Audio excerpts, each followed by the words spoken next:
Hey beautiful souls, and welcome back to the channel. It's Yohika. Let me ask you a question. Have you ever felt like you're playing a game but you were never given the rules? Like everyone else has a secret advantage and you're just getting tossed around by circumstances, hoping for a bit of good luck? What if I told you the rule book is real and that for centuries it was kept secret because it was considered too powerful for the average person to handle? Today, we are opening that rulebook. This is the full audiobook of the Kybalion. This isn't just a book, it's an initiation. It is the master key that unlocks the secrets behind the law of attraction, manifestation, and your own incredible power. By the time you finish listening to this, you will understand how to transmute fear into courage, how to stop being a victim of circumstance, and how to become the master architect of your own reality. I am not exaggerating when I say this knowledge can change absolutely everything. So please do this for yourself. Find a place where you won't be disturbed. Put on your headphones, close your eyes, and allow this ancient wisdom to sink in. Don't just listen to the words, feel them. This isn't just another audiobook. This is the beginning of your transformation. Let's begin. Unlocking Ancient Wisdom, a chapter-by-chapter summary of the Kybalion. Ever feel like you're following all the rules but still losing the game of life? As if everyone else got a secret instruction manual at birth that you never received? What if that manual was real? For centuries, a body of knowledge has been whispered in secret, guarded from the masses, and passed down only to those ready to wield its power. It originated in the mists of ancient Egypt and is said to be the master key that unlocks every religion, philosophy, and self-help program ever created.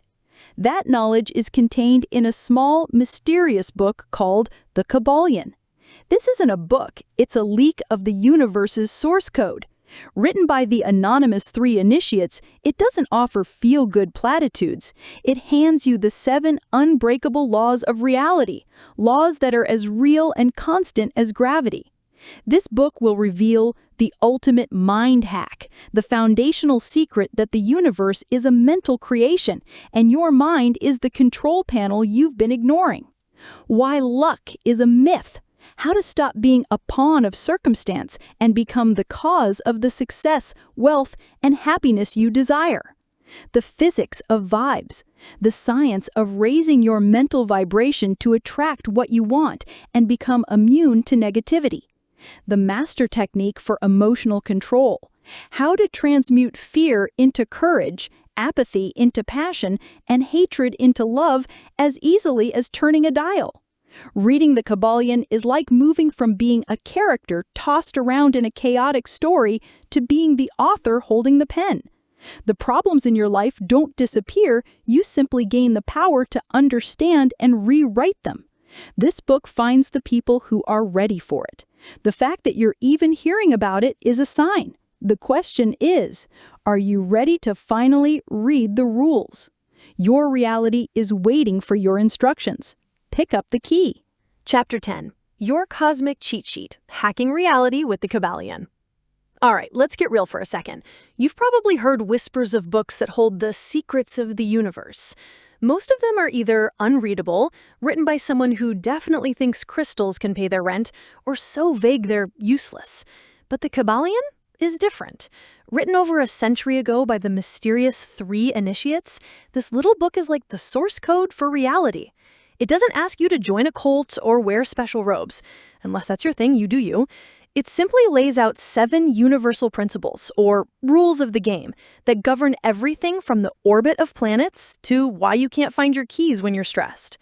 Think of me as your coach. I've read the dense, slightly hard-to-read manual, and now I'm giving you the game plan in plain English. Our goal? To stop being a pawn tossed around by life's challenges and start being the player who knows the rules.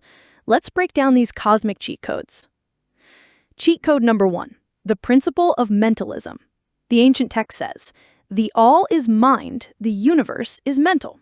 Your coach says your reality is a direct reflection of what's happening in your head, period. Think of the universe as a giant, super advanced virtual reality system. Your mind is the controller. The thoughts, beliefs, and stories you run on your mental software are projected outward to create the world you experience. The lesson? How to stop hating your reality. Ever had one of those days where you spill coffee on your shirt, get stuck in traffic, and then your boss is in a mood? You probably thought, the universe is out to get me today.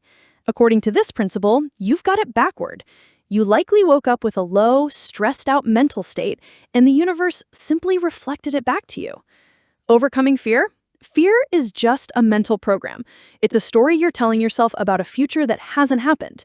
When you feel that knot of fear about a presentation, a difficult conversation, or the future, recognize it for what it is, a thought, a powerful one, but just a thought.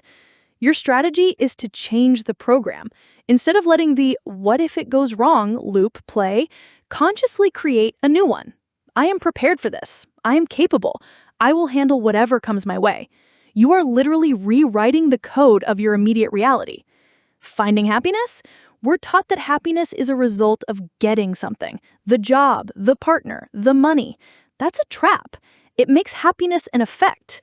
This principle teaches that happiness is a cause.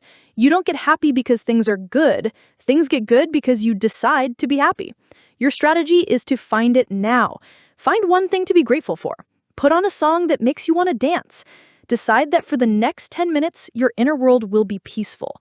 You'll be amazed at how the outer world starts to match. Cheat code number 2. The principle of correspondence. The ancient text says, "As above, so below. As below, so above." Your coach says, the patterns of your life repeat on every level. The way you do one thing is the way you do everything. Your messy car isn't just a messy car. It's a reflection of a cluttered mind or a disorganized schedule. Your tiny habit of hitting the snooze button is the same pattern that shows up when you procrastinate on a huge life goal. The lesson: fix the small stuff to win the big game. Feeling overwhelmed by a massive goal, like starting a business or getting healthy? Stop looking at the mountain. Look at the single step in front of you. Achieving goals. If your goal is financial freedom, the above, but your daily reality, the below, is ignoring your bank statements and splurging on impulse buys, the patterns are in conflict. Your strategy is to align the patterns. Start small. Make a budget and stick to it for 1 week. Clean out your wallet. The act of creating order in the small, the below, sends a powerful signal that creates order in the large, the above. Want to write a book? Tidy your desk and write for 15 minutes. The universe sees the pattern and delivers more of it. Cheat code number 3. The principle of vibration. The ancient text says, nothing rests, everything moves, everything vibrates.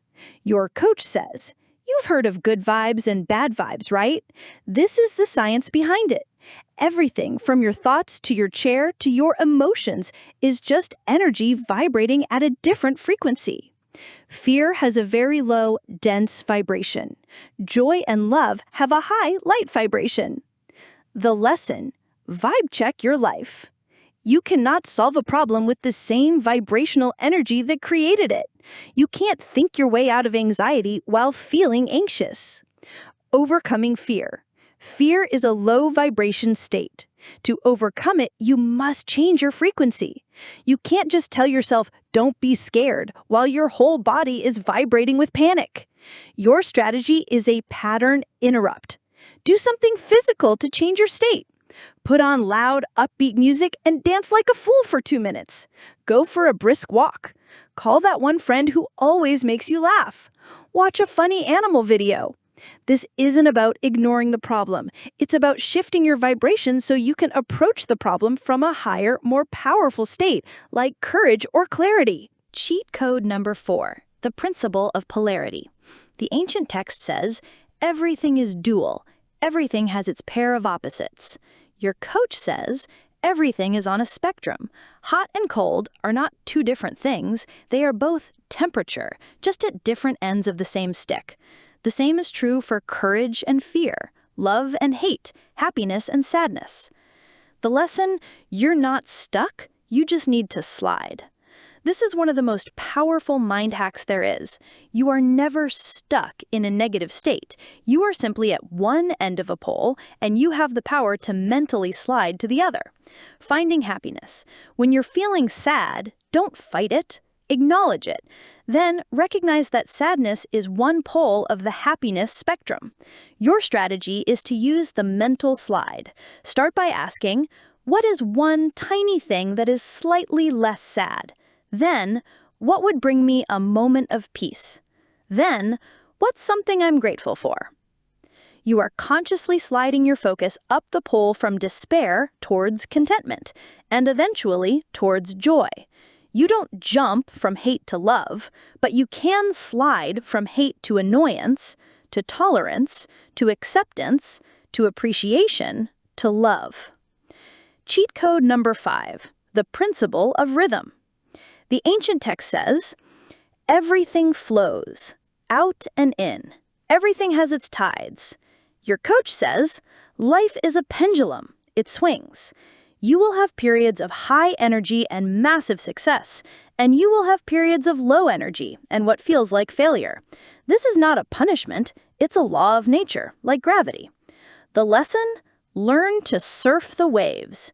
People get crushed in life because they think the good times should last forever and the bad times are a personal failure. A master surfer doesn't try to stop the waves, they learn to ride them. Achieving goals and avoiding burnout. When the pendulum is swinging high, you're motivated, creative, and things are clicking, ride that wave. Work hard, but know that the pendulum will eventually swing back. That's your time for rest, reflection, and planning. Don't fight it. If you try to force high productivity during a low-energy swing, you'll burn out. Your strategy is to work with your rhythm, not against it. When you're in a funk, remind yourself, this is the backswing. It's temporary. It's gathering energy for the next forward swing. This perspective transforms frustrating lulls into necessary periods of recharge. Cheat code number 6, the principle of cause and effect. The ancient text says, every cause has its effect. Every effect has its cause. Your coach says, there is no such thing as luck or chance. You are living in a world of results, effects. Every single result, your health, your bank account, your relationships, is the result of specific causes. Most people live as effects, just getting tossed around by life. The goal is to become a cause. The lesson? Stop wishing and start planting. Want a harvest? You have to plant seeds. It sounds ridiculously simple, but we forget it all the time. We want the effect, a fit body, without putting in the cause, consistent exercise and good nutrition. Achieving any goal, this is the ultimate goal-setting framework. Stop focusing on the goal itself and focus entirely on the causes. Your strategy is to become a causal engineer. Want a promotion? The effect is the new job title. The causes are taking on extra responsibility, documenting your wins, mastering a new skill, and communicating your value to your superiors. Forget the promotion and just execute on the causes. The effect is guaranteed to follow. It's law. Cheat code number 7, the principle of gender. The ancient text says, gender is in everything. Everything has its masculine and feminine principles. Your coach says, hold on, this isn't about men and women. This is about creative energy. To create anything, a business, a meal, an idea, a solution to a problem, you need 2 types of energy. The feminine principle, the receptive, imaginative, nurturing part, this is the aha moment, the brainstorming, the dream, the period of incubation. And the masculine principle, the active, expressive, willful part. This is the planning, the doing, the executing, the building. The lesson? Balance your inner energies. Ever have a million great ideas but never act on any of them? Or are you always busy, but feel like you're just spinning your wheels with no real vision? You've got an imbalance. Bringing goals to life? Creation is a two-step process. First, you must allow yourself to receive the idea. Be quiet, brainstorm, daydream, nurture the vision, feminine. Your strategy is to then consciously switch to the masculine. Create a step-by-step plan. Take action. Drive it forward into the world. If you just act without a vision, you burn out. If you just dream without acting, you live in fantasy. The magic happens when you let your inner energies dance together. Your final pep talk. These 7 principles aren't just interesting concepts. They are the levers and dials of your reality. Read them again. Think about them. Start with just one, maybe polarity or vibration, and apply it for a week. The world won't stop throwing challenges at you. But now, you have the cheat codes. You are no longer playing on random. You are playing with the knowledge that you are the one holding the controller. Now go and start creating the game you actually want to play. Chapter 1. The Secret Welcome Party and Why You're on the VIP List. All right, let's kick this off. Before we dive into the deep end of universal laws and mental magic, we need to talk about the invitation you're holding in your hands. Because that's what this book, The Kybalion, really is. It's an invite to a party that's been going on for thousands of years, and your name is finally on the list. Meet the host, the OG of wisdom. First, let's talk about the guy who started it all, Hermes Trismegistus. If ancient wisdom had a rock star hall of fame, this guy would be the headline act every year. They called him the Master of Masters. This wasn't some dude selling essential oils on Instagram. This was the original source, the fountainhead of a philosophy so profound that it has quietly influenced every major religion, philosophy, and self-help movement for centuries. He cracked the code of the universe while everyone else was still trying to figure out how to make better bricks. So, if this stuff is so great, why haven't I heard of it? This is the cool part. The authors of the Kybalion make one thing crystal clear. This knowledge was kept secret for a reason. Think about it. If you discovered a power source that could change everything, would you hand it over to just anyone? Would you give the nuclear codes to a toddler having a tantrum? No way. This wisdom is a form of power, the power to consciously create your reality. In the wrong hands or in the hands of someone not ready for it, it could be misunderstood, abused, or just plain wasted. So the Hermeticists went underground. They shared the wisdom lip to ear, master to student, ensuring it was only given to those who were mature enough to handle it. They didn't have a podcast or a YouTube channel. They had whispers in stone temples and secret handshakes. It was the ultimate if you know club. The lesson? Your readiness is your superpower. Here is the single most important lesson from this entire introductory chapter, and it has everything to do with you. The authors basically look you in the eye and say, the fact that you are even reading this is not an accident. You didn't find this book. It found you. Let that sink in for a second. Every challenge you faced, every moment of frustration where you thought, there has to be a better way to live. Every time you felt like a pawn being pushed around by life, that was your training. That was your soul's boot camp. You are getting yourself ready. A new perspective on your past. Stop looking at your past struggles as failures. They were the curriculum. They were the qualifiers. You passed the test, and now you've been granted access to the teacher's lounge. Your past pain wasn't a punishment. It was the pressure that turned you into a diamond ready to receive this light. Strategy for overcoming fear of the unknown. The biggest fear that holds people back is the fear of stepping outside of what's normal. We're scared of looking weird, of believing in something we can't see, of trusting our own intuition. This chapter tells you to embrace that feeling as a sign of growth. Your readiness means you've outgrown the small container of conventional thinking. The fear you feel isn't a warning sign to turn back.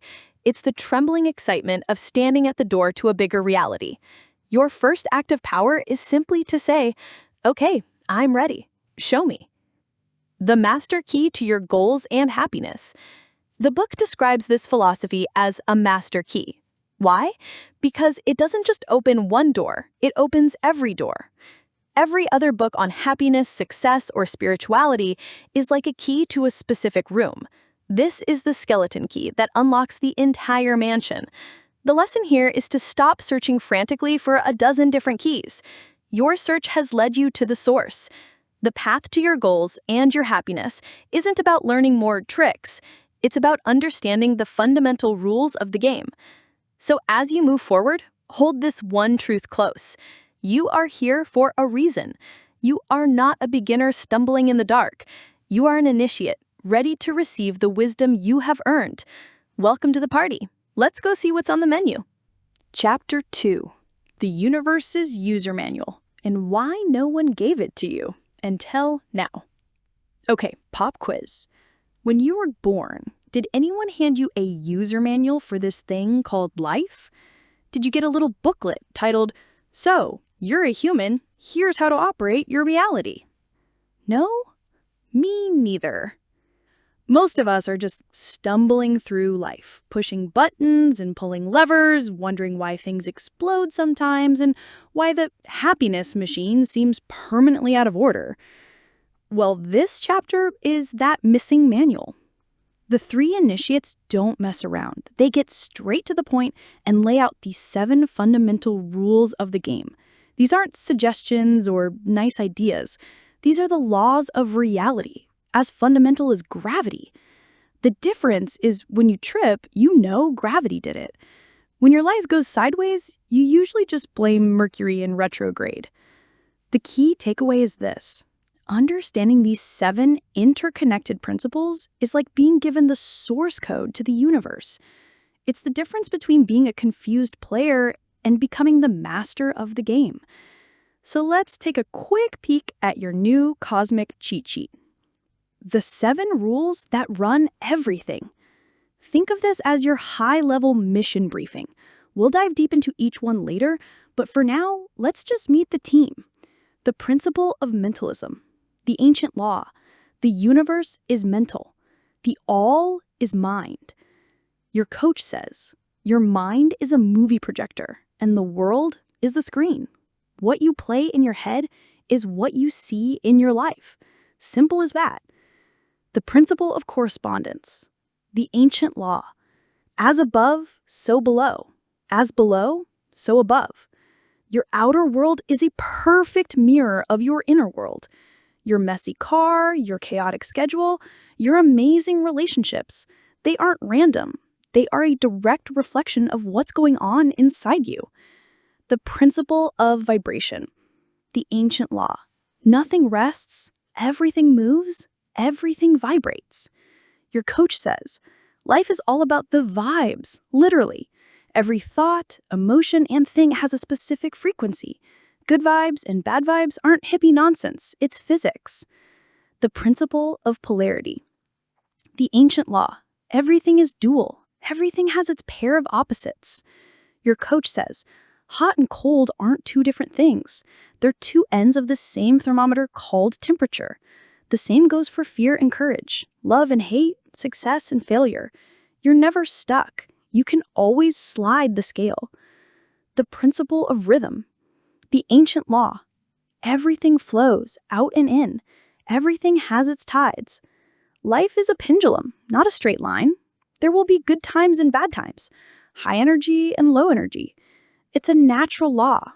The secret isn't to stop the pendulum, but to learn how to not get knocked over by the backswing. The principle of cause and effect. The ancient law.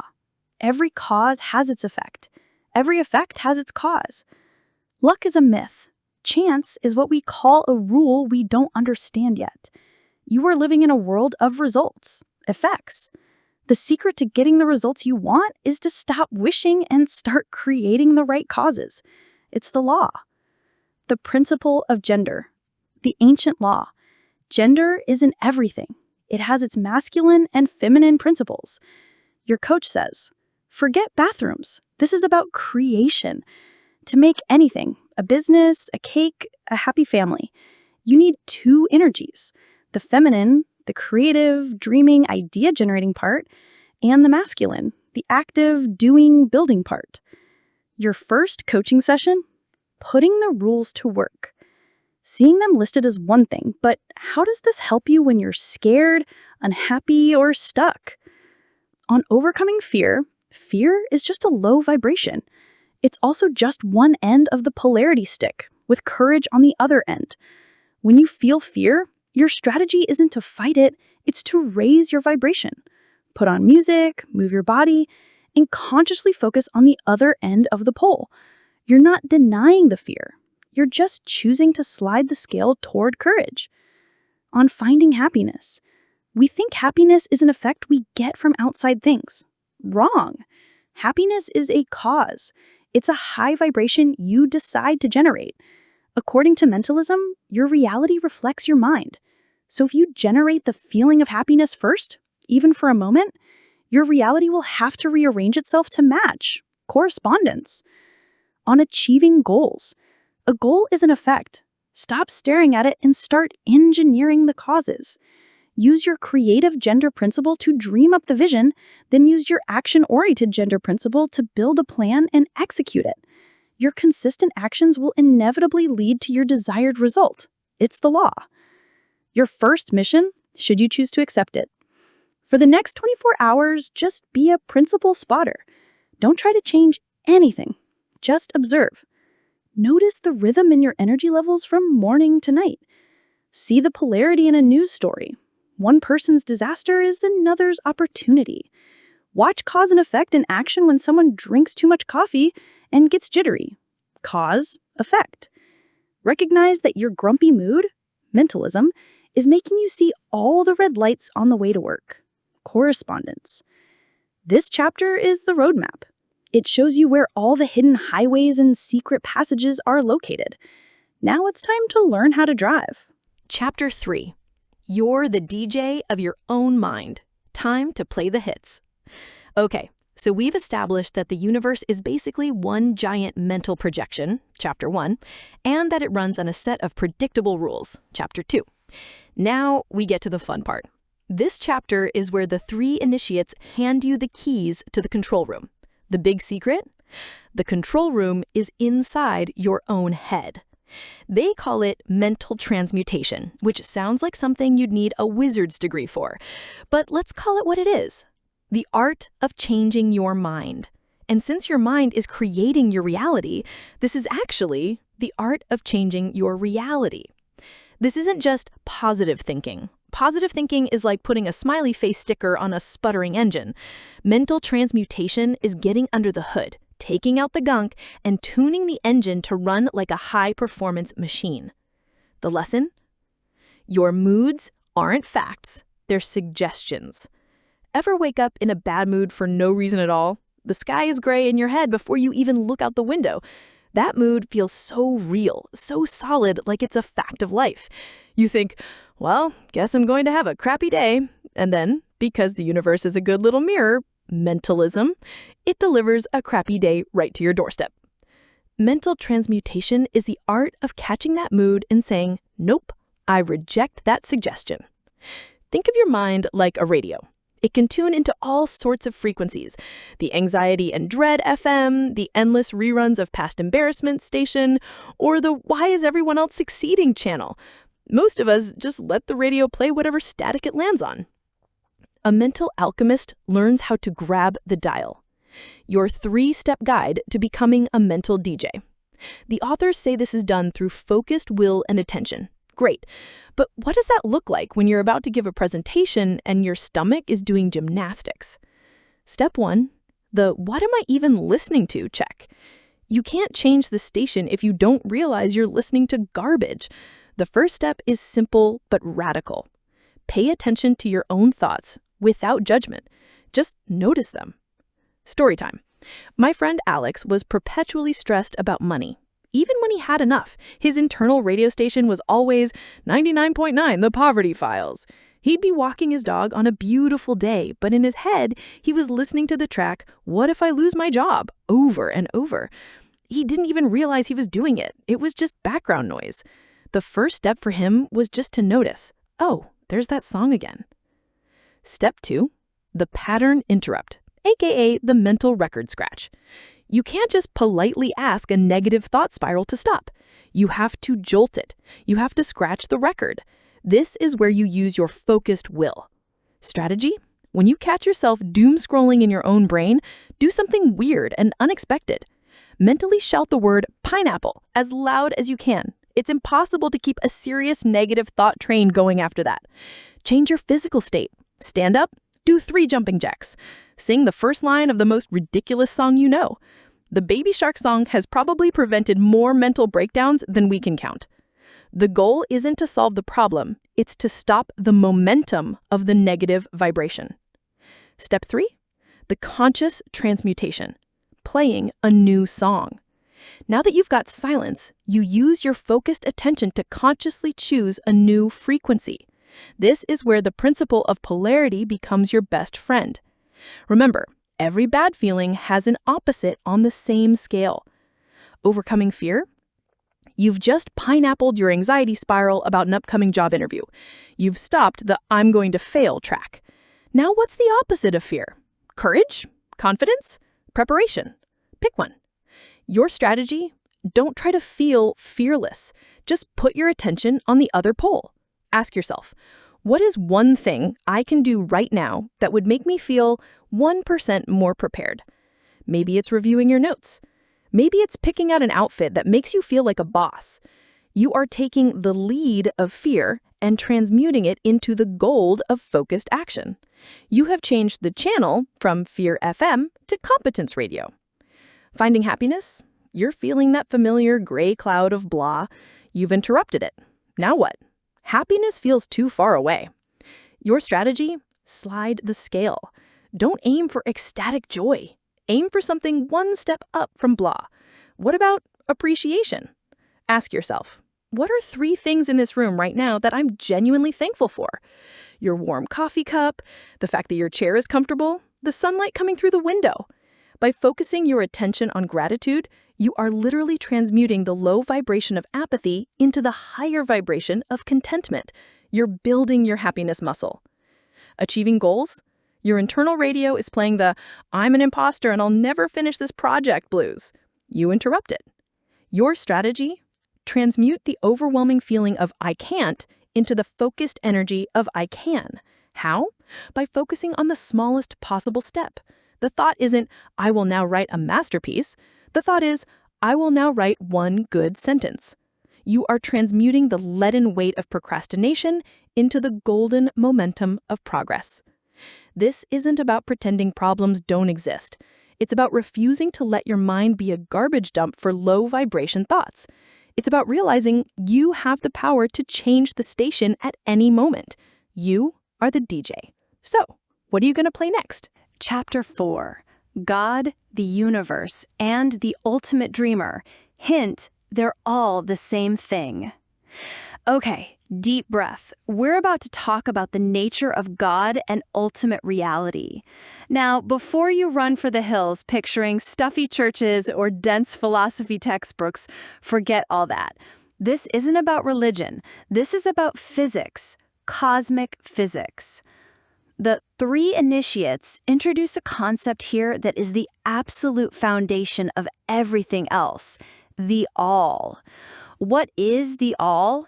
It's the everything, the whole shebang, the source of all that is, was, or ever will be. It's not a person, not a being sitting on a cloud keeping score. It is the infinite and living mind. And here's the kicker that changes the entire game. The universe and everything in it, including you, exists as a mental creation, a thought held within the mind of the all. The world's best analogy, the dreamer. The easiest way to get your head around this is to think of the all as an infinite, sleeping dreamer.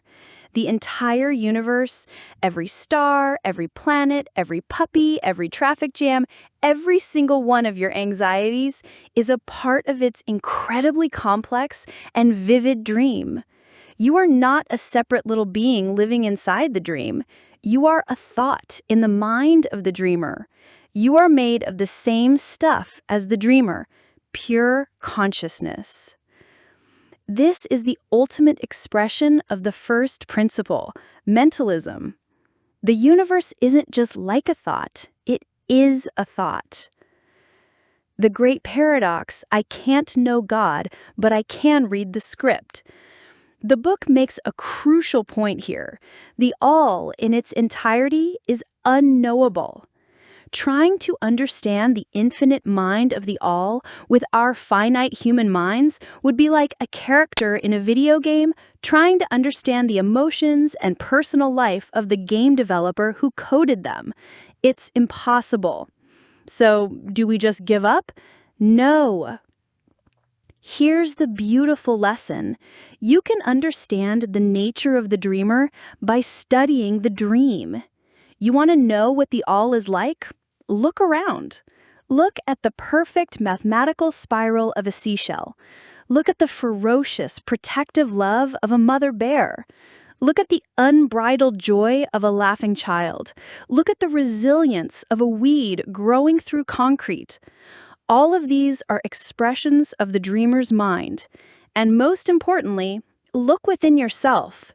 Your capacity for love, for creativity, for courage, for wisdom, that is a direct piece of the all's consciousness. How to use this cosmic insight when your life feels very, very real. Okay, so the universe is a thought. So what? How does that help when you're facing fear, chasing happiness, or trying to achieve a goal? On overcoming fear. The perspective, your fear, whether it's of public speaking, of failure, of being alone, is a character in the dream. It feels incredibly real and threatening, like a monster in a nightmare. But what is a nightmare monster made of? Nothing. It's a thought form. It has no power over the dreamer unless the dreamer forgets they are dreaming. Your strategy? When you feel that grip of fear, remind yourself of your true nature. Say this to yourself. This fear is a character in the dream. I, however, am a piece of the dreamer. I am made of the same stuff that is creating this entire reality. This fear isn't an illusion, and I am the reality. This isn't about puffing out your chest. It's about remembering your true identity. You're not the scared character. You're a piece of the consciousness that's imagining the whole play. On finding happiness. The perspective. We're taught to find happiness by acquiring things within the dream. More money, a bigger house, a better relationship. This is like a character in a movie thinking they'll be happy if they can just get the fancy prop car. But it's still just a prop. True, lasting happiness doesn't come from manipulating the dream. It comes from aligning yourself with the joy of the dreamer. The dreamer is creating for the sheer joy of creation and experience. Your path to happiness is to do the same. Find joy not in the outcome, but in the process. Find it in the act of painting, not just the finished picture. Find it in the moment-to-moment experience of raising your kids, not just the fantasy of them being perfect. Your happiness is a state of being that comes from recognizing you're a creative force, just like the all. On achieving goals. The perspective. When you feel small, limited, and lacking the resources to achieve your goal, you have forgotten who you are. You're thinking like a character, not the dreamer. A thought in an infinite mind has access to infinite creativity, infinite solutions, and infinite possibilities. Your strategy? When you're stuck on a problem, stop trying to solve it with your limited personal mind. Instead, get quiet and ask for the solution to be revealed. Frame it like this. I am a part of the infinite mind that already contains the perfect solution to this. I am now making myself open to receive it. This shifts you from a state of stressful striving to a powerful allowing. You're not inventing the solution, you're downloading it from the universal mainframe. The lesson of the all, is the ultimate reframe. You are not a powerless little human being tossed on the waves of a random chaotic universe. You are a thought, an idea, a beloved expression of an infinite living mind. You are the universe experiencing itself. And that changes everything. Chapter 5. Your brain is the universe's little sibling, and it's time for it to step up. Have you ever done this? You have a stupid argument with someone. Hours later, you're in the shower completely alone and you're replaying the whole thing. But this time, you're a genius. You're witty. You have the perfect comeback for everything they said. You are crushing it. In that moment, in your head, you've created a tiny, temporary universe. It has characters, you and the other person, a setting, the scene of the argument, and a script. It feels real. The emotions you feel, vindication, anger, triumph, are 100% real. Your heart rate might even go up. Congratulations! You've just performed the exact same magic trick that the All uses to create the entire cosmos. You just did it on a much smaller scale. That's the core lesson of this chapter. The universe is a mental creation, and your own mind works on the exact same principles.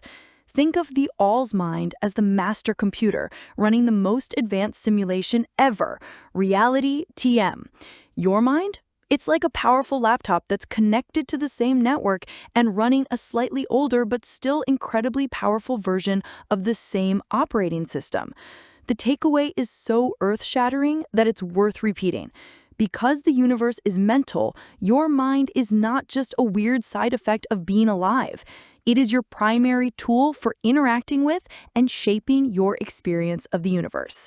You're not just a character in the video game, you're a user with admin privileges you never knew you had. So what do you do with this newfound superpower?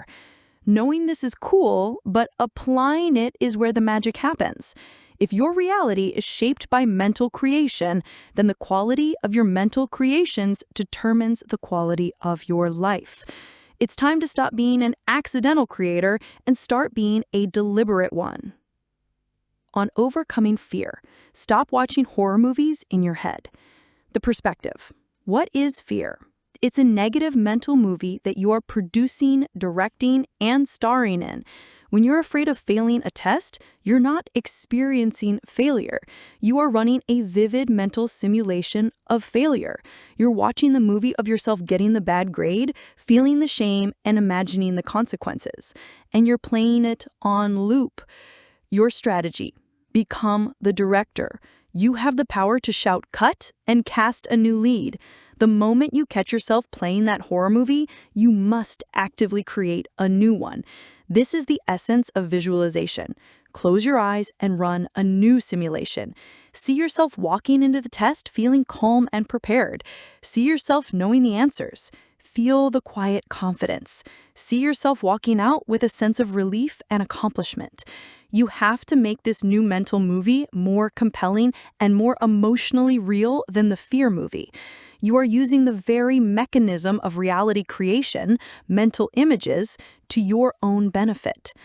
On finding happiness, your mind is a vacation destination. The perspective. We're taught to chase happiness out there. We think a new car, a vacation, or a partner's approval will finally make us happy. This is like saying you can only enjoy the beach if you're physically at the beach, but you have a perfect simulation machine in your head. You can access the feeling of happiness right now. My coach's story. I once worked with a woman who was stuck in a dreary job she hated. Her reality felt gray and hopeless. Our first task wasn't to rewrite her resume. It was to have her, for 5 minutes every morning, mentally create her happy place. For her, it was a specific porch swing at her grandmother's old house. She would close her eyes and be there. She'd feel the gentle sway, smell the cut grass, hear the birds. She didn't just think about it, she created it in her mind. Within weeks, her whole demeanor changed. She hadn't changed her job yet, but by deliberately creating a high-vibration mental state every day, her real world started to reflect it. She became more magnetic, more positive, and opportunities started showing up as if from nowhere. Your strategy: deliberately create mental images that generate the feeling of happiness. Spend 5 minutes a day visualizing your proudest moment, your most joyful memory, or your ideal future. You are marinating your consciousness in a high vibration. And as we know from the other principles, the universe has to eventually match your signal. On achieving goals, build it in your mind before you build it in the world. The perspective. No architect would ever start building a skyscraper by just throwing bricks and steel together. They start with a detailed, precise blueprint. The blueprint is a mental creation that exists long before the physical building. Your goals are the same. Your strategy: become a mental architect. Whatever your goal is, starting a business, running a marathon, learning an instrument, you must first build it with crystal clarity in your mind. Don't just want to be fit. Create the mental image of yourself easily jogging in the park, feeling the sun on your face, feeling the energy in your legs. Don't just want to be wealthy. Create the mental image of logging into your bank account and feeling a sense of security and freedom. Make the mental blueprint so detailed and so real that the physical construction becomes the easy part. The universe, which is mental in nature, responds to a clear mental blueprint. A vague wish, that's like handing a construction crew a blurry napkin sketch and hoping for the best. This chapter is telling you that your imagination is not a frivolous toy. It is the womb of reality. Everything that exists was first an idea, a thought, a mental image. It's time to stop letting your mental space be a chaotic mess of random fears and wishful thinking and start treating it like the sacred creative studio that it is. Chapter 6. The Ultimate Mindbender. Playing the game while knowing it's a game. All right, let's be honest. For the last couple of chapters, we've been floating in the cosmic ether, talking about how reality is a big mental dream. It's empowering, it's expansive, and it's a little weird. Because right now, you're not floating in the ether. You're sitting in a chair. That chair feels solid. The screen you're reading this on is real. Your bills are definitely real. If you stand up and try to walk through a wall, you're not going to merge with the cosmos. You're going to get a bump on your head and a weird story to tell. So what gives? Is this whole mental universe thing just a nice idea that falls apart the moment life gets real? This chapter answers with a resounding no, and it does so by introducing the divine paradox, which is the master key to living this philosophy in the real world. Here's the paradox in a nutshell. The universe is both an illusion and a reality at the same time. The world's best analogy. The world's most advanced video game. Imagine you were playing the most immersive virtual reality game ever created. From the perspective of your character in the game, the world is 100% real. The mountains are solid, the dragons are dangerous. If you fall off a cliff, you lose health points. To succeed, your character must respect the rules of the game world. That is its reality. From your perspective, sitting on the couch with the headset on, you know it's all just code and pixels. The dragon isn't a real threat to you, the player. The game's rules don't apply to your living room. You know it is, on an absolute level, an illusion. This is the divine paradox. You are both the character and the player. Your day-to-day self, the one that has to go to work, pay taxes, and deal with traffic, is the character. For this character, the universe is real, and its laws, like gravity and consequences, must be respected. To deny this is foolish. But your higher self, the Hermetic student, the player, knows the ultimate truth. You know it's all a mental construct, a grand play of consciousness. The ultimate lesson here is profound. Wisdom is not about denying the game or trying to escape it. It's about learning to operate as the player while still navigating the world as the character. It's about using your knowledge of the game's code, the higher principles, to win at the game of life. How to be both the player and the character. This isn't about having a split personality. It's about having two levels of awareness. Here's how you use this paradoxical wisdom to crush your challenges. On overcoming fear. This is a great horror movie, but I'm not in the screen. The perspective. Your character is in a horror movie. The monster, your fear of failure, rejection, etc., is chasing it. The heart is pounding, the palms are sweating. It feels absolutely real. The player, however, is the one watching the movie. The player can feel the thrill and the suspense, but they know the monster can't actually get them. The game's rules don't apply to your living room. You know it is, on an absolute level, an illusion. Your strategy, when you feel fear, first acknowledge the reality of the character's feelings. Wow, this is really scary. My body is reacting as if this is a real threat. Don't deny the feeling. Then, consciously shift to the player's perspective. Say to yourself, okay, now I'm zooming out. I am the awareness watching this fear movie. I know this is a mental construct, a play of shadows. What would the hero of this movie do next? This dual view allows you to feel the fear without being paralyzed by it. You can act bravely as the character because you know, as the player, that your true self is perfectly safe. On finding happiness, stop chasing in-game loot. The perspective. The character believes happiness is found by collecting in-game achievements. The high score, a promotion, the rare item, a luxury car, the perfect partner. It's a never-ending quest for more pixels. The player knows that true joy comes from the experience of playing the game masterfully, not from the loot itself. Your strategy. By all means, play the game. Go for the promotion. Build the business. Find a loving partner. But do it from the player's perspective. Find joy in the process, not just the prize. Find happiness in the clever way you solve a problem at work, in the loving act of making dinner for your family, in the feeling of your feet hitting the pavement on a morning run. The character gets a temporary hit from the achievement. The player feels a constant sense of fulfillment from playing the game well. On achieving goals, using higher laws to master lower ones. The perspective. The character sees a giant wall in front of it and says, well, that's it. Game over. I can't go through walls. The player pulls up the game's rulebook and remembers the principle of vibration or cause and effect. The player says, I can't go through the wall, but I know a higher law that will allow me to go over it. Your strategy. Your goal feels impossible because of a lower law, like I don't have enough money, I don't have enough time. Instead of accepting that reality, you must apply a higher law. The lower law, I don't have the resources. The higher law, mentalism and cause and effect. My focused, clear mental blueprint of success is a powerful cause. By consistently holding this vision and taking small, inspired actions, I will attract the necessary resources, which are the effect. You are not denying the reality of your current bank account. You are simply choosing to operate from a more powerful law that will, in time, change that reality. This chapter gives you permission to be fully human.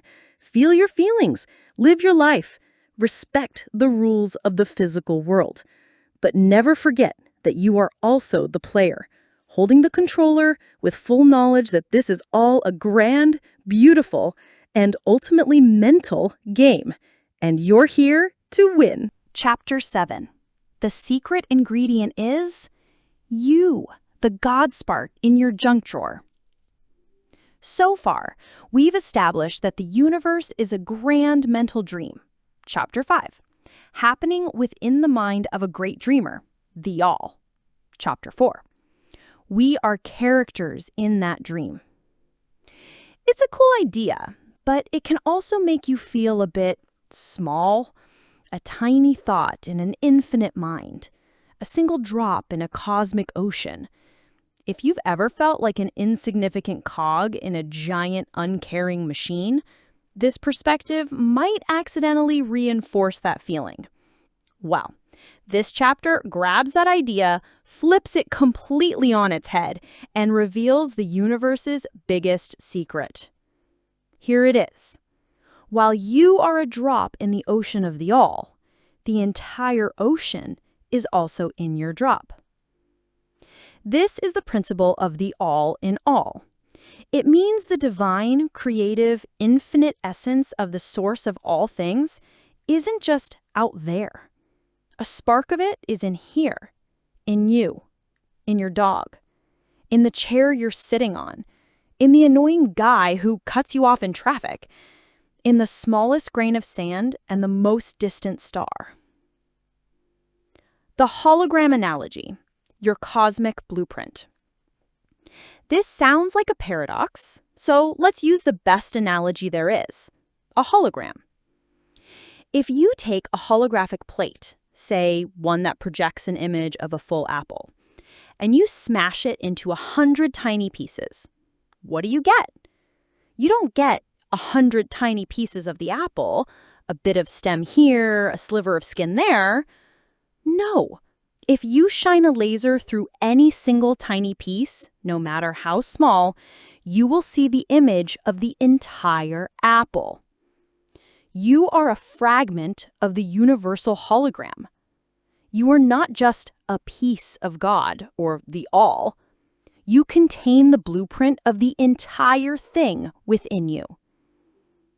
Your soul isn't a slice of the pie.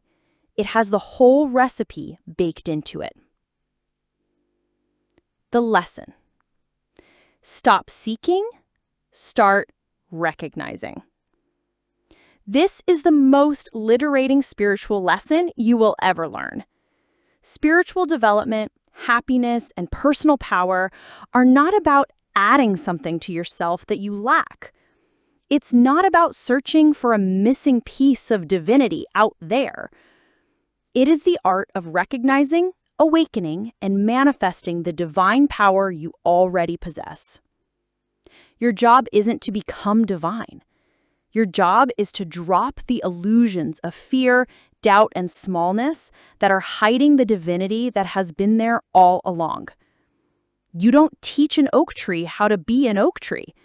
You provide the right conditions for it to manifest the oak tree it already is. How to activate your indwelling divinity. This is where it gets incredibly practical. How do you use this knowledge to deal with real-life stuff? On overcoming fear. You're never truly alone or powerless. The perspective. Fear thrives on a sense of separation and vulnerability. It tells you, you are this small, fragile thing, and the world is big and scary. This chapter exposes that as the ultimate lie.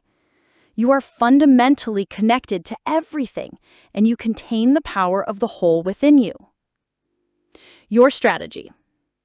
Dial up your inner all. When you feel that knot of fear, picture that divine spark, that holographic light inside your chest. Acknowledge it. Speak to it. Say, the part of me that is just me is scared, but the part of me that is a reflection of the all knows the way through this. You're shifting your identity from the small, scared character to the all-knowing player. Look at a tree outside your window and think, the same intelligence that knows how to grow that tree from a seed is inside me, and it knows how to handle this situation.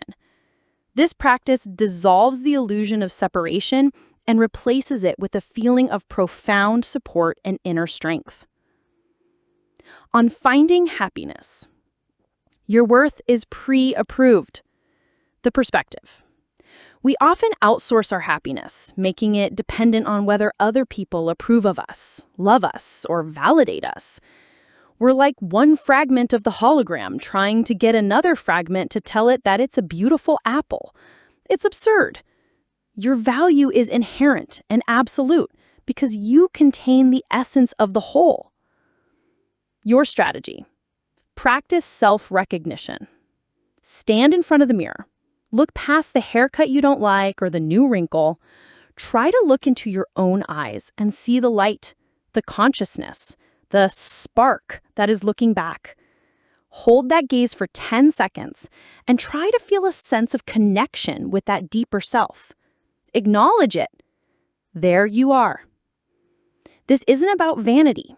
It's about making contact with your own indwelling spirit. The more you recognize your own divine nature, the less you'll need anyone else to validate it for you. Happiness becomes an inside job.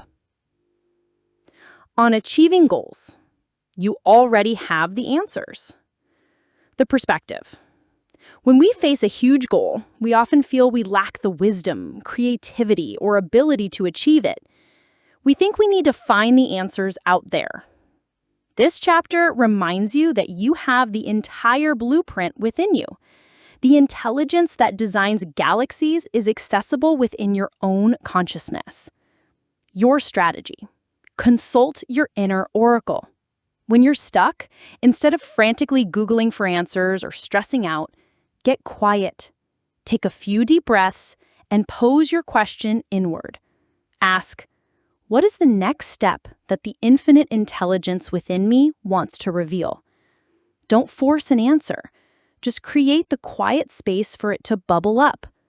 The answer might come as a sudden idea, an intuitive nudge to call someone, or a new perspective on the problem. You're shifting from frantic figuring it out to confident allowing it to be revealed. You are tapping into the creative power of the all that resides within you. This changes your identity. You are not a seeker looking for light. You are the light, learning to remember itself. Chapter 8. Your life is a mirror, and it's time to stop blaming the glass. Let's get brutally honest for a second. Take a quick look around you. I mean, your actual life. Your desk, your car, your bank account, the state of your relationships, the number in your phone you're afraid to call. We tend to see all that stuff as separate, random circumstances. The messy car is because you're busy. The tense relationship is because they are being difficult. The dwindling bank account is because of the economy. This chapter introduces the Hermetic equivalent of a cosmic MRI scan, the principle of correspondence. It's summed up in one of the most famous esoteric phrases ever uttered. As above, so below. As below, so above.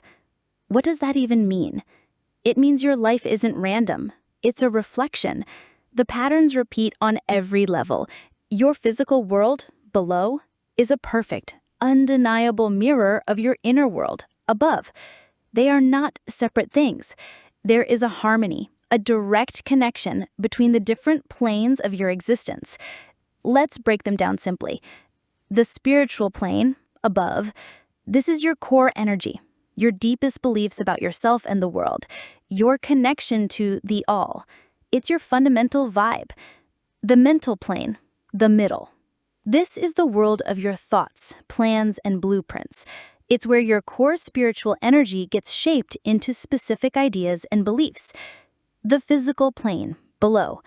This is your tangible reality, your body, your health, your home, your job, your money. The stuff you can see and touch. The law of correspondence states that the below is always, without exception, a printout of the middle, which is a printout of the above. The leaky faucet analogy. If you have a water stain on your ceiling, physical plane, you don't fix it by painting over the stain. That's useless. You look up and find the leaky pipe in the floor above, mental plane, and to truly fix it, you find out why the pipe burst. Maybe it was old or the pressure was too high. Spiritual plane. The lesson is this. If you want to understand what's happening in your spiritual and mental life, just look at your physical life. And if you want to change your physical life, you must change your spiritual and mental life. You can't change the reflection without changing the object in the mirror. Using the cosmic mirror to fix your life. This principle is the ultimate tool for self-awareness and deliberate creation. It takes you from being a victim of circumstance to being a cosmic detective. On overcoming fear, finding the source of the shadow. The perspective. Fear feels physical, below. Your heart pounds, your stomach churns. These are the stains on the ceiling. But they aren't the problem. They are the symptom. Using correspondence, we look up. The physical fear is caused by mental pictures and stories. Middle. I'm going to fail. They will reject me. But where do those stories come from? From a spiritual state of feeling small, separate, and powerless. Your strategy? Fix it at the highest level. Don't just fight the physical panic. Don't just argue with the mental thoughts. Go to the highest plane. The fix is to change your spiritual state. Remind yourself of the truth from chapter 7. The all is in all.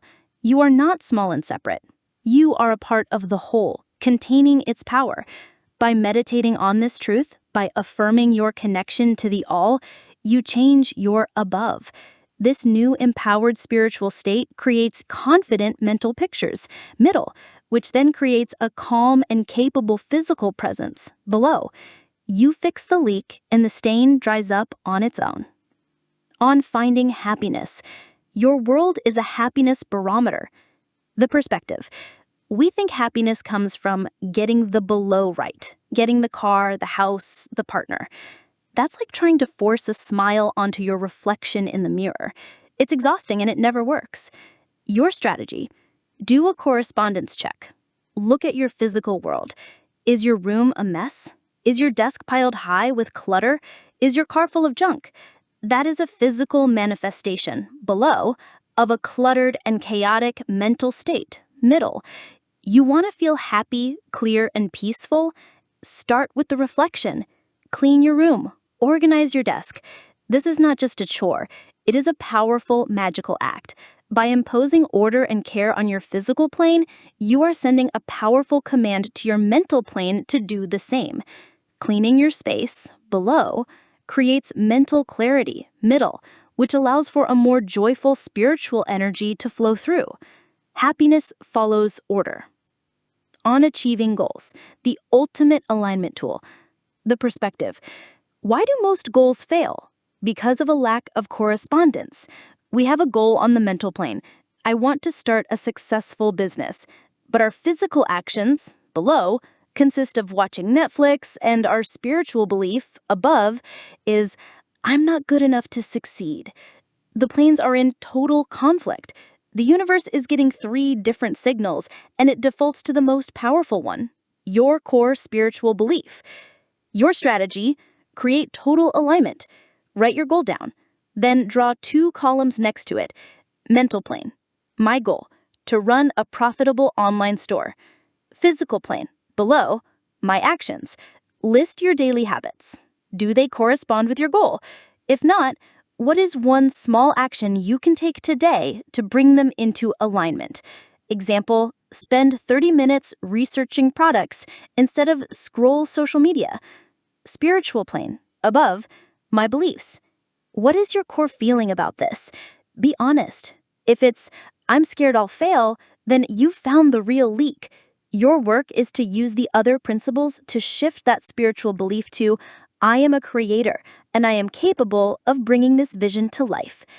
When your beliefs, your thoughts, and your actions are all in perfect correspondence, singing the same song, the universe has no choice but to manifest your goal. It is law. Stop trying to scrub the mirror. Turn around, look inward, and smile. The reflection will take care of itself. Chapter 9. The ultimate vibe check and how to pass it every time. Have you ever walked into a room right after an argument and felt like you could cut the tension with a knife? Or have you met someone for the first time and just felt a good vibe from them, an energy that made you feel instantly comfortable? Congratulations! You have already perceived the principle of vibration. This isn't some new age fluffy concept. It is the fundamental physics of the universe, according to the Hermetists. The principle is brutally simple. Nothing rests, everything moves, everything vibrates. The chair you're sitting on? It looks solid, but it's actually a cloud of atoms vibrating at an incredibly dense, slow rate. Light? A super fast vibration? Your thoughts, they are vibrations too. And here is the secret that unlocks everything. The only difference between a rock, your fear, and a feeling of pure joy is the speed of their vibration. Think of it like the notes on a piano. On one end, you have the low, slow, heavy notes, the vibrations of matter, fear, anger, and shame. On the other end, you have the high, fast, light notes, the vibrations of joy, love, inspiration, and spirit itself. They are all just different frequencies on the same cosmic keyboard. The ultimate lesson here is earth-shattering. You are not stuck with the vibration you've got. You have the ability to consciously change your mental vibration, and by doing so, you change your reality. You are a cosmic DJ, and it's time to learn how to work the turntables. Your practical guide to becoming a master of vibration. This is where the rubber meets the road. Knowing that everything vibrates is cool. Using it to get out of a funk and achieve your dreams is life-changing. On overcoming fear. You can't think your way out of a bad vibe. The perspective. Fear is a very slow, heavy, dense vibration. It feels like being stuck in mud. You can't just tell yourself, I shouldn't be afraid. That's like trying to lift a car by yelling at it. Your logical mind is vibrating at a much higher frequency than the fear, so they aren't even on the same channel. The problem? You cannot solve a low vibration problem with high vibration logic alone. You must first change the vibration itself. Your strategy, the pattern interrupt. You must do something physical to literally shake the low vibration out of your system. This is non-negotiable. When you are caught in a loop of anxiety or fear, you must change your physical state. Blast music. Put on the most high-energy, joyful, or aggressive song you know and move to it. Dance, jump, shadowbox, just for 2 minutes. Cold shock. Go to the sink and splash your face with the coldest water you can handle. The physical shock instantly changes your body's vibration. Change your scenery. Walk outside, even for 60 seconds. Feel the air. Look at the sky. Break the physical containment of the room where the fear was brewing. Once you've changed your physical vibration, then your logical mind can get to work, but you have to clear the static first. On finding happiness, tune your radio before you leave the house. The perspective: happiness is a high-frequency broadcast. It's always playing. Most of us just have our personal radios tuned to a different station, like 98.7 The Gloom or 101.1 whatever's on. The problem, we wait for an external event, a compliment, a piece of good news, to change the station for us. This makes us passive listeners, dependent on luck. Your strategy? The vibrational warm-up. You have to deliberately tune your mind to the frequency of happiness before the world has a chance to tune it for you. Start your day with a resonance practice. Before you check your phone, before you do anything, take 60 seconds. Close your eyes and think of one thing you are genuinely grateful for. It could be your coffee, your bed, a person, a pet. Don't just think about it. Feel it. Let that feeling of appreciation, which is a high vibration, fill your chest. Try to make the feeling as real as possible. You have just set your vibrational keynote for the day. You've tuned your radio to the gratitude channel. According to the laws of vibration, like attracts like. A mind tuned to gratitude will notice more things to be grateful for throughout the day. You're creating a feedback loop of positivity. On achieving goals, match the frequency of your future self.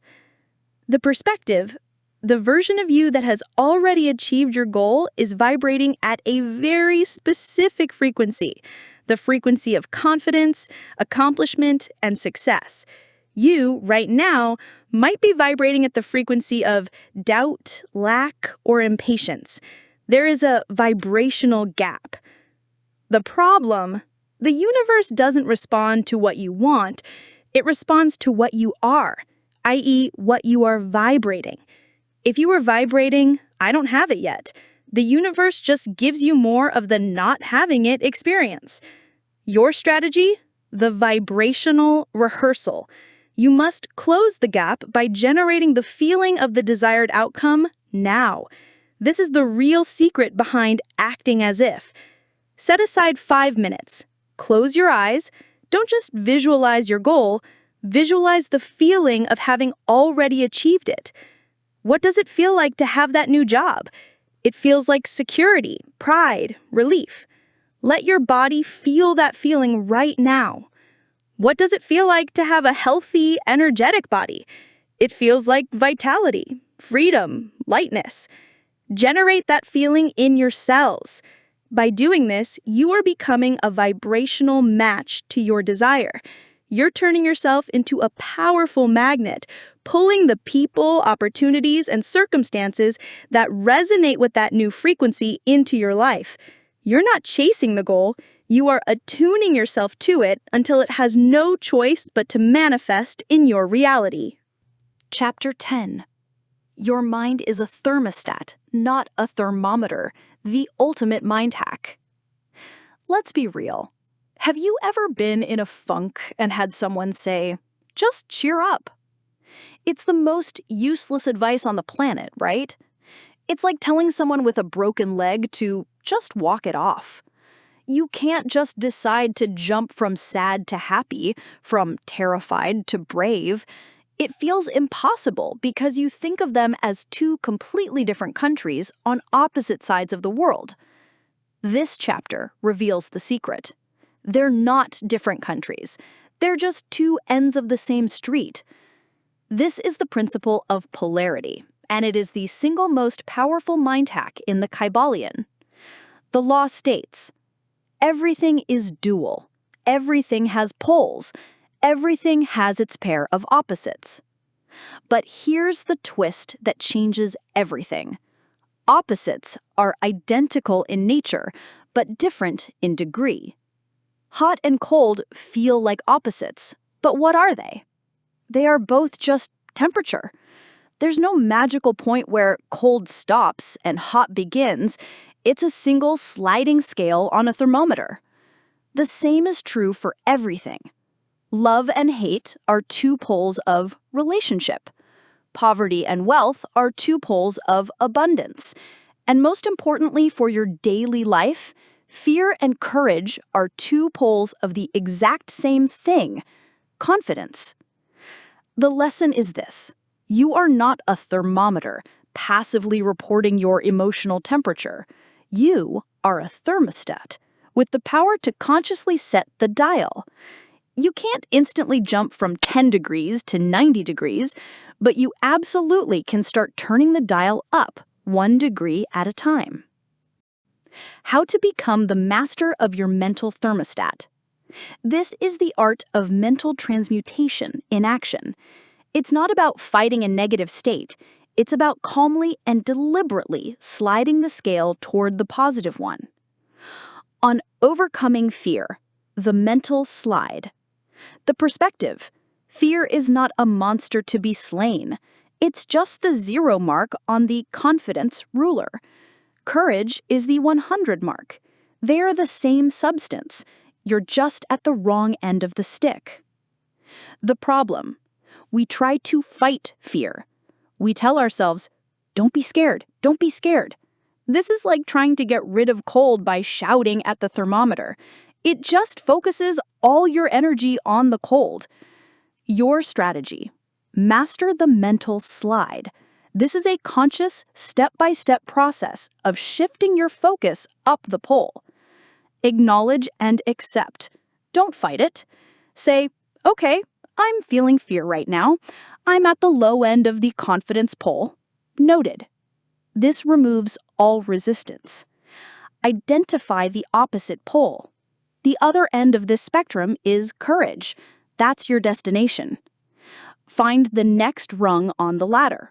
You can't jump from fear to courage, but can you slide from terror to anxiety? From anxiety to concern? From concern to simple awareness? Real-world example. You're terrified of a public speech. You're at fear. Slide up to awareness. Okay, I am aware I have a speech to give. You're just stating facts now. Slide up to preparation. I'm going to review my notes one more time. You're taking a small action. Slide up to competence. I actually know this topic pretty well.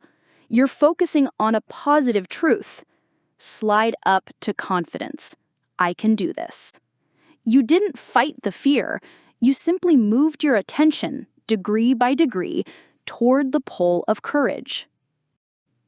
On finding happiness, the 1 degree warmer game.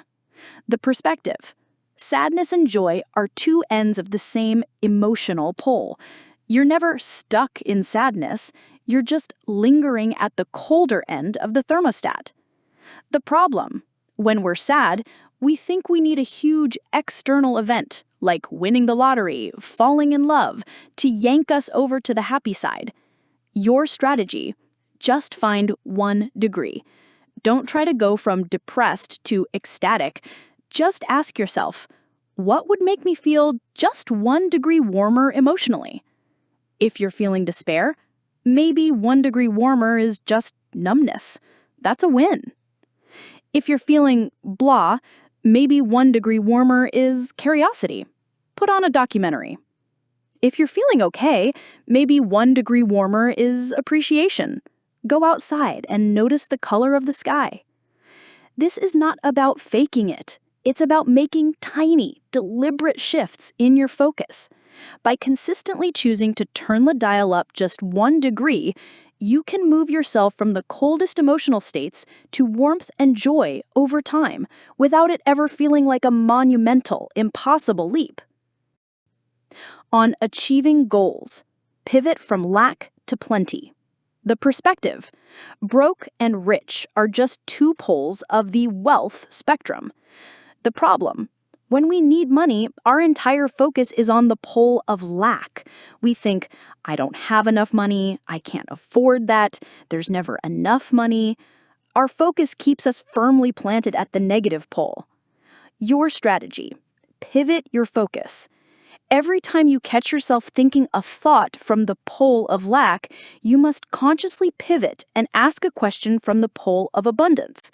When you think, I can't afford this, pivot and ask, how could I afford this? What creative way could I create this value? When you think, I don't have any opportunities, pivot and ask, what is 1 resource I do have right now that I'm not using?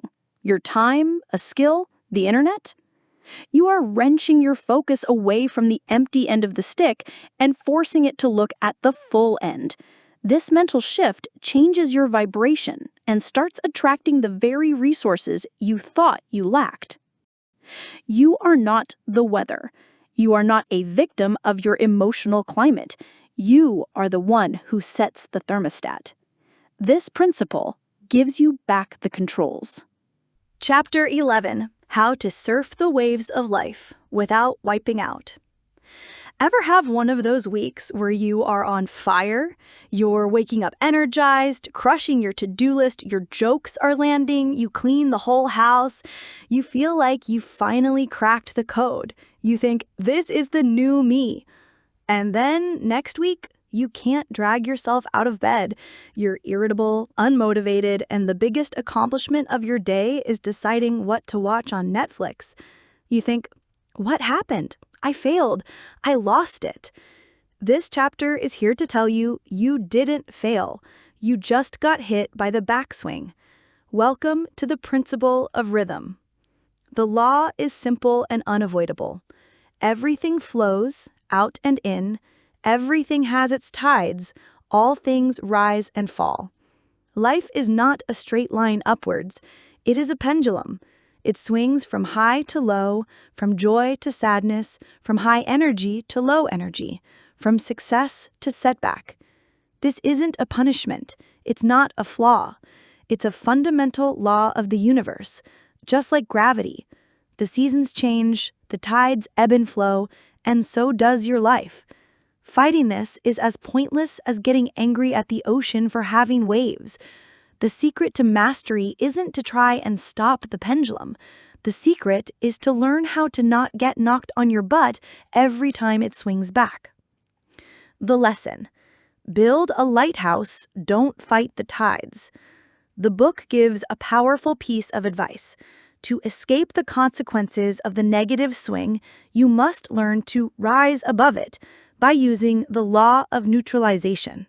This sounds fancy, but the idea is simple. You don't stop the swing, but you can rise to a higher level of consciousness where you are not affected by it.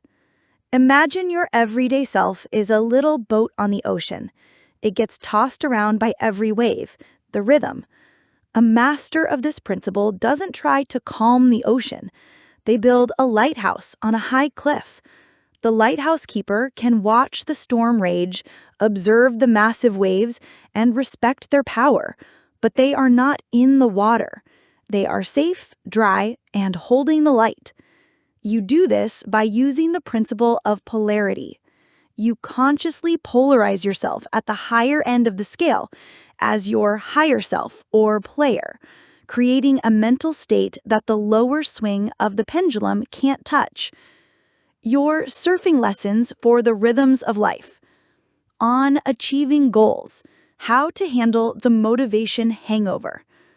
The perspective. Your motivation and productivity will always swing back and forth. A period of intense focus and action will inevitably be followed by a period of lower energy and integration. This is not you being lazy. It's the pendulum's backswing. The problem is we judge ourselves mercilessly during the backswing. We think we've lost our momentum and we give up, or we try to force productivity and burn out completely. Your strategy is to work with the rhythm, not against it. On the upswing, high tide, ride that wave. When you feel motivated, take massive action, but do it consciously. Know that this energy is temporary. Use this time to not only push projects forward, but also to prepare for the downswing.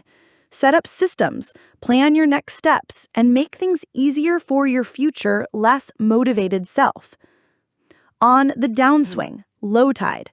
This is not the time for action. It's the time for rest and reflection. Do not make major decisions or judge your life's progress from the bottom of the swing. Your job here is to recharge. Review your plans, read, learn, rest. By accepting this as a necessary part of the cycle, you remove all the guilt and anxiety, and the pendulum is allowed to naturally swing back toward action much faster. On finding happiness, the wisdom of emotional seasons. The perspective. Your emotions are seasons. You will have periods of summer, joy, social energy, and periods of winter, sadness, introspection. We think it's supposed to be summer all year round. When emotional winter comes, we panic. We think something is wrong with us. We fight the sadness, which only makes it feel colder and longer. Your strategy is embrace the season you're in. When you feel the pendulum swing to a lower emotional state, don't resist. Acknowledge it. Winter is here. It's time to be quiet for a bit. Give yourself permission to feel sad or withdrawn. This is your soul's time to hibernate, to process things under the surface. By not fighting it, you allow the rhythm to complete its cycle.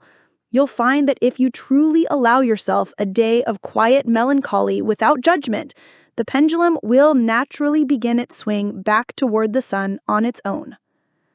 On overcoming fear, knowing the wave will crest. The perspective. Panic and anxiety often come in waves. They build in intensity, hit a peak, and then naturally recede. It is a rhythmic cycle. When we're on the upswing of a panic wave, we think it will keep getting worse forever. This thought adds fuel to the fire, making the peak higher and more terrifying. Your strategy is become the lighthouse keeper. This is where you anchor yourself in your higher consciousness. When you feel the wave of fear begin to rise, your job is to observe it, not become it. Mantra. Remind yourself, this is the principle of rhythm. This feeling is a wave. It will rise, it will peak, and it must fall back. I am the observer on the shore. Anchor yourself in your breath. The breath is your anchor in the present moment, the one thing that isn't being tossed around by the emotional storm. By remembering it's a rhythm, you rob the fear of its most powerful weapon, the belief that it's permanent. You can endure any wave if you know for a fact that it is going to break and recede. This principle isn't about avoiding the downs of life. It's about fundamentally changing your relationship with them. The downs are not failures. They are the necessary inhalation before the next exhalation. They are the tide pulling back before the next great wave. Learn to rest in the trough, and you'll be ready to ride the crest when it comes. Chapter 12. How to Stop Being Life's Punching Bag. The End of Bad Luck. Have you ever had a conversation that goes like this? Man, I'm broke again. I just have the worst luck with money. Friend, why do you think that is? I don't know. Things just happen. My car broke down, rent went up, unexpected expenses. It's just random bad luck. Or maybe it's about relationships.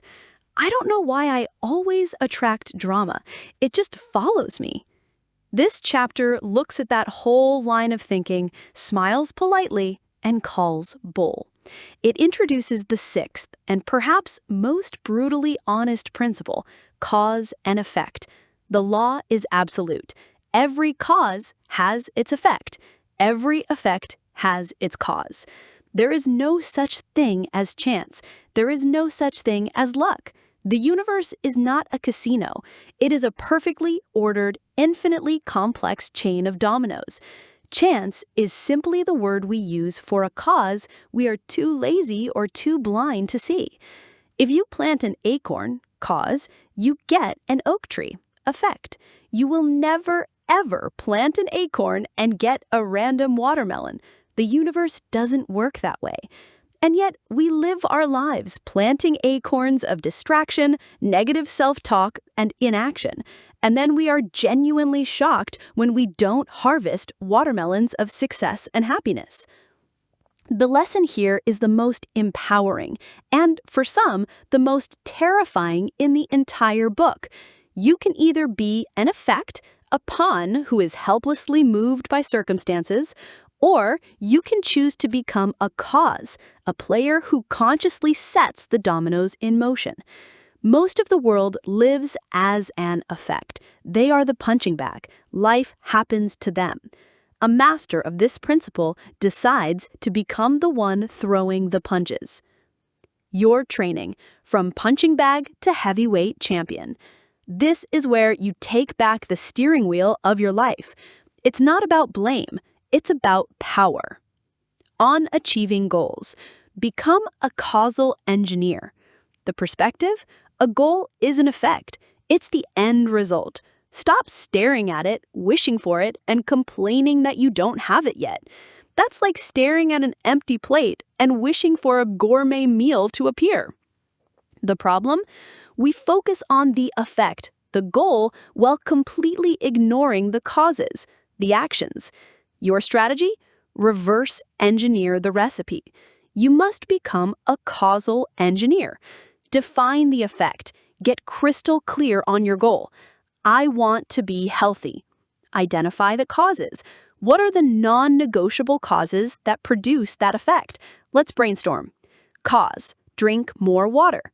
Cause: move your body for 30 minutes a day. Cause: eat at least one green vegetable with dinner. Cause: get 7 to 8 hours of sleep. Execute the causes, ignore the effect.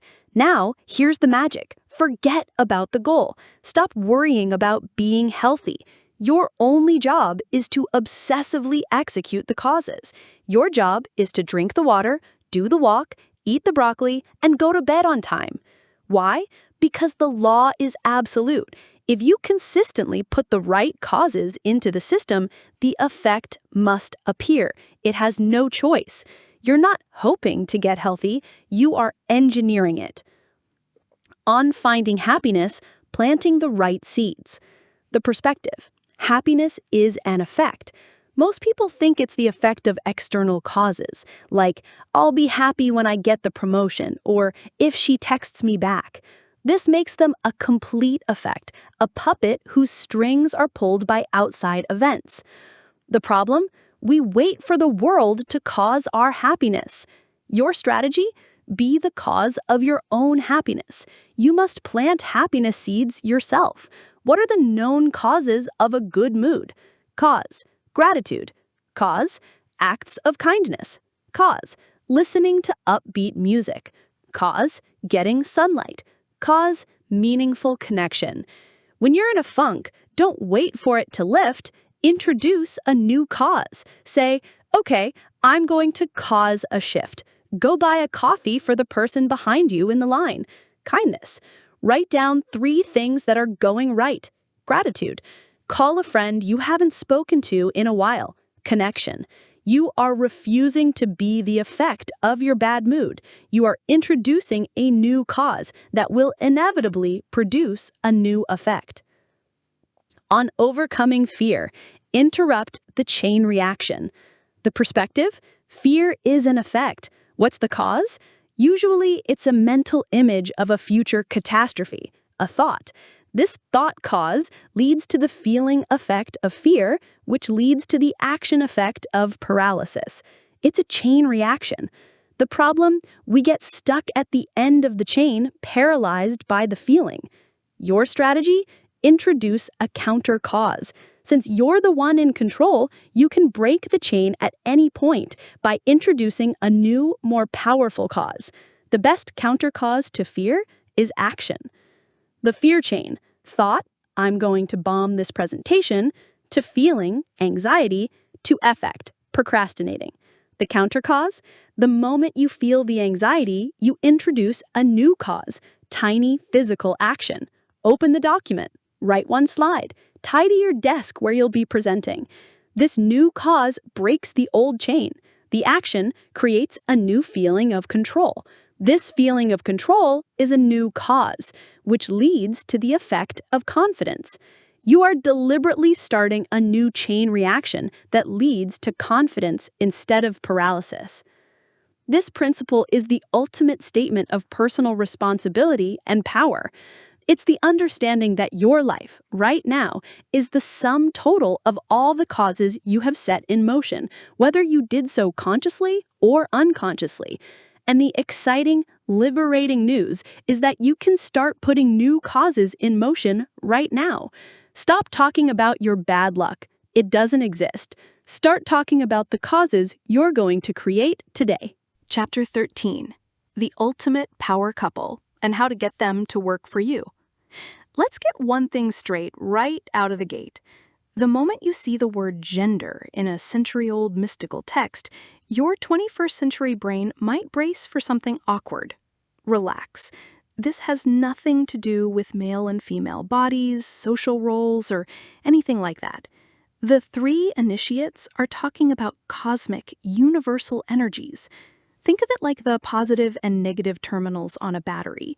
You need both to create a current. One isn't better than the other. They are 2 different flavors of creative power that are essential for making anything happen. This is the principle of gender, and it states that everything has its masculine and feminine principles. Meet the cosmic power couple. The feminine principle. This is the womb of creation. It is the energy of receiving, nurturing, imagining, and generating. It's the dark, fertile soil. It's the blank canvas. It's the quiet period of brainstorming. It's the aha moment. It is the realm of potential and being. The masculine principle. This is the spark of action. It is the energy of giving out, projecting, acting, and expressing. It is the seed that is planted in the soil. It is the paintbrush that puts the vision onto the canvas. It is the will that executes the plan. It is the realm of manifestation and doing. The key insight is this: No creation, from a universe to a sandwich, can occur without both principles working together. They are the two hands that must come together to applaud. The lesson is that a balanced, powerful life comes from learning to honor and consciously use both of these energies within yourself. Are you a dreamer or a hustler? Diagnosing your imbalance. Most of our frustration in life comes from a massive imbalance between these two principles. See which one sounds like you. The all-feminine dreamer. Are you full of brilliant ideas? Do you have notebooks filled with amazing plans, businesses you want to start, books you want to write?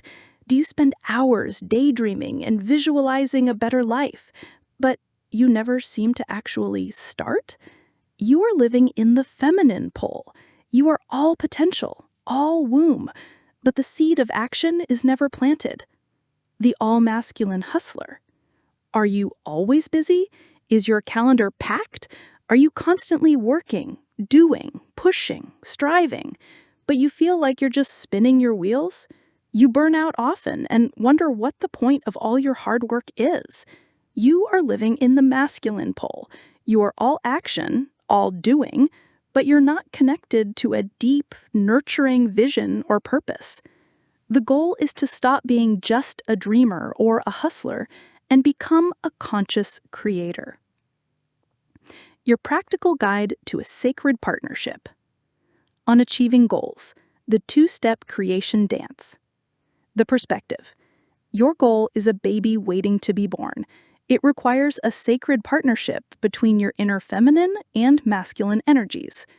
The problem: we either try to act without a clear vision, hustler, or we dream without ever acting, dreamer. Your strategy: the conscious creation process. Step 1, the feminine phase, incubation. This must come first. Before you make a plan or take action, you must give yourself permission to be in the receptive, feminine mode. This is where you get clear on your vision. Actions: brainstorm, journal, meditate, create a vision board. Most importantly, feel the feeling of the wish fulfilled. Nurture the idea. Fall in love with it. Let it grow in the dark, quiet womb of your mind. Do not rush this phase. Step 2. The masculine phase, execution. Once the idea feels clear, whole, and emotionally charged, it's time to consciously switch gears. Now you bring in the masculine energy. Actions: make a concrete plan. Break the goal down into the smallest possible steps. Set a deadline for the first step. Take a physical action. Send the one-sentence email. Tidy the one corner of your desk. The will is like a muscle. You must activate it for it to grow. When you follow this two-step dance, your actions are no longer empty hustling. They are potent, purposeful, and infused with the power of your vision. On finding happiness, aligning your doing with your being. The perspective: lasting happiness is a state of inner balance, where your actions are a joyful expression of your authentic self. The problem: we feel unhappy when our masculine actions are not aligned with our feminine desires.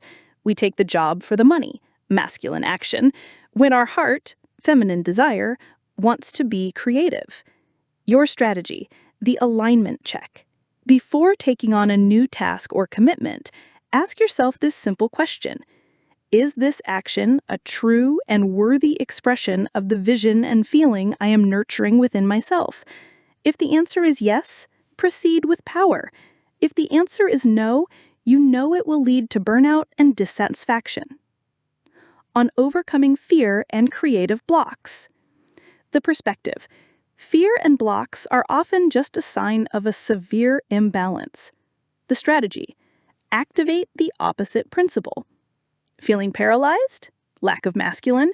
If you have the vision but are terrified to act, your masculine energy is dormant.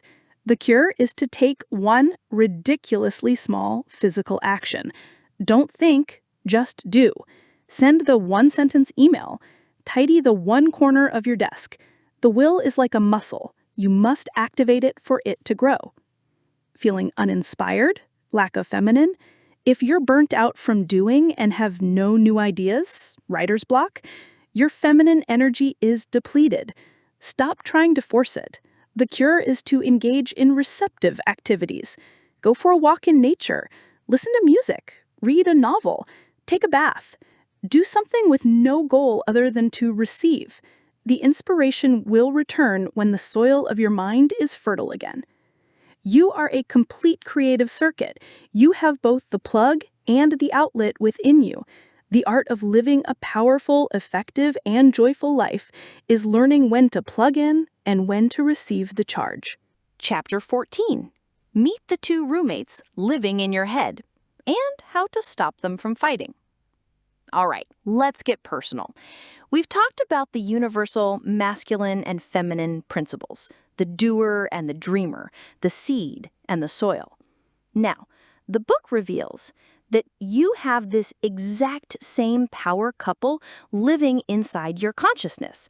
They are your two mental roommates, and how well they get along determines the entire state of your life. Meet your roommates. The I, this is your masculine principle. It is your will, your conscious self, the part of you that says, I am, I will, I choose. Think of the I as the gardener of your mind. It's the active, directing force. It holds the seeds, thoughts, and decides what gets planted. The me is your feminine principle. It is the receptive, generative part of your mind. It's the part that is acted upon. Think of the me as the garden of your mind. It's the rich, fertile soil that will grow anything you plant in it, without judgment. It doesn't care if you plant a beautiful rose or a toxic weed. Its only job is to generate and grow. The problem? The gardener is asleep on the job. For most of us, our inner gardener, the I, is lazy. It's scrolling on its phone, letting anyone and everyone toss seeds into our beautiful garden. The news throws in seeds of fear. Social media throws in seeds of comparison and inadequacy. A critical comment from a boss or family member becomes a thorny weed of self-doubt. Then we look at the chaotic weed-choked mess in our head, the anxiety, the fear, the limiting beliefs, and we wonder how it got there. The garden, me, didn't do anything wrong. It just grew what was planted. The problem is that the gardener, I, wasn't standing guard at the gate. The key lesson is this. True mental mastery comes when the I takes conscious, loving responsibility for what it allows to be planted in the me. Your guide to being a master gardener of your mind. On achieving goals, deliberate cultivation. The perspective. A goal is a specific, beautiful plant you want to grow in your garden. You can't just hope it appears. You have to cultivate it. The problem. We say, I want to be successful, a vague wish from the I, but we allow our me to be filled with thoughts of, I'm not good enough, it's too hard. We're planting weeds and hoping for a rose. Your strategy, the master gardener's plan. Choose the seed. The I must first get crystal clear on the goal. What does success look, sound, and feel like? Plant with intention. This is where you use your will. You consciously impress this seed upon your me. You do this through focused visualization and affirmations. You say to your me, this is what we are growing now. Weed mercilessly. The I must become a vigilant guardian. The moment a weed thought appears, this is impossible, the I must step in and say, nope, that doesn't get to grow here, and pull it out. Water with action. Every small physical action you take towards your goal is the I watering the seed and telling the me, see, this is real, keep growing it. On overcoming fear, identifying and uprooting the weeds. The perspective. Fear is just a weed that has been allowed to grow for a long time. It has deep roots and has started to take over the garden. The problem: the garden, me, has been generating the feeling of fear because the gardener, I, passively allowed the seeds of doubt and worry to be planted and watered over and over.